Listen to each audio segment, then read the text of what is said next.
we got one about a cop here. This one's called Cop Attacks Naked and Handcuffed Detainee.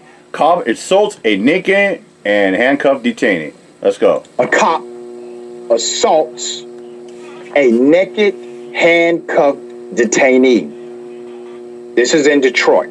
Detroit. Let me go to the video. Let's check it out. And remember, viewer discretion is advised. Okay, here's the video. You see what's happening here? Now, the officer is a lieutenant. Her name is Velma Hampton. She actually works with those with mental health illnesses. That's according to her work profile. She's supposed to be a specialist of sorts. She has training to deal with those who have a mental health disorder. Let's put up her picture full mass. Damn shame that this Detroit police lieutenant decided to do what she did. She's now under investigation after she was caught on camera attacking a handcuffed, mentally ill woman.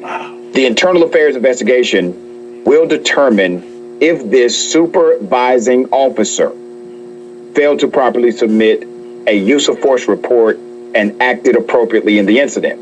All right, so there's background. This happened on a Sunday, May 29th, when Lieutenant Hampton, let's put a picture back up, was caught on body cam using profanity and lunging at the naked, mentally ill woman lying outside of the 9th precinct.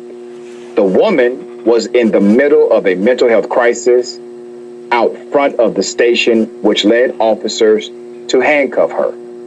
Okay, that happens. All right, sometimes you're detained for safety for yourself and for others. We get that. Yeah, but we get it. Criminal actions happen afterwards from the cop. During the episode, the woman spat at Hampton, who was the supervising officer on the scene. And when warned to stop, the woman repeated the act. Hampton snapped and leaped at the lady. The video shows other officers trying to hold her back and separate her from the woman. But Lieutenant Hampton was relentless, screaming at the individual and at one time even pulling her hair. What's the response? In response to her actions, the Detroit Police Department has taken away all of her firearm responsibilities and restricted Hampton to administrative duties. The 25-year veteran is now under investigation for her behavior in front of the 9th precinct and receiving criticism from the members of the force. That's according to Fox 2 News. Let's put a picture up again. Why has she not been arrested?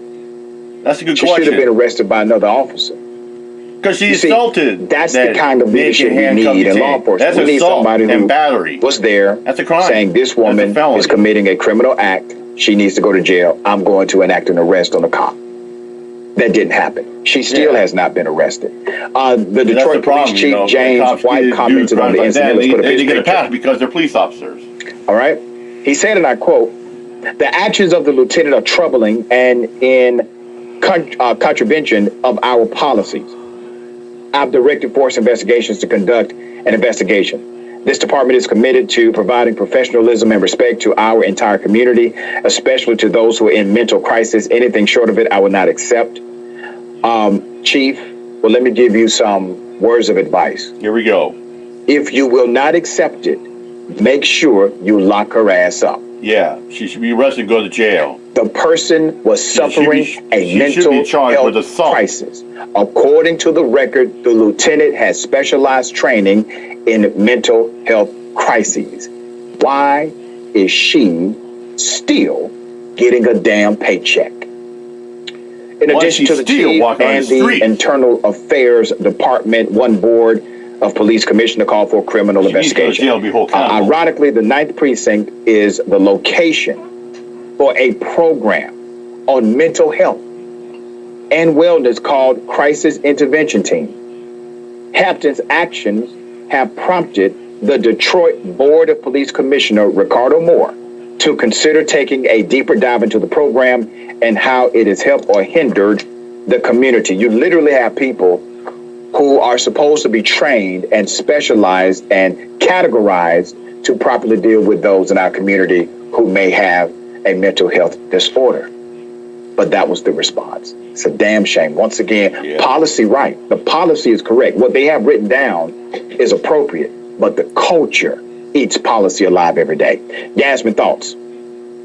Yeah, we keep trying to band-aid these incidents and deal with them as they crop up, but just as we were saying earlier, these are only the incidents that we're actually aware of. We keep trying to rely on individuals rather than institutions, and we keep giving more and more of our public funding to law enforcement rather than to some kind of mental health programs that would actually help these people. You know, we need to invest in actual mental health care, not whatever this was, and we need to stop expecting law enforcement officers to know how to deal with these mental health crises whenever they crop up. And this lieutenant, she was trained. I don't know how well she was trained or how much training she went through, but she was obviously inadequately prepared and unfit to deal with the situation that she found herself in. Yeah, and here's the thing. There comes a point where a person's character is just so wicked. Yeah. A lot of these cops we cover, more training won't help them. Their character is wicked, and they're too damn old to change. They're too old to change. Things exist on the spectrum. Racism exists on the spectrum. There comes a point where you're just too... Yeah. 25-year veteran. Yep. Just snap like a twig. Yep.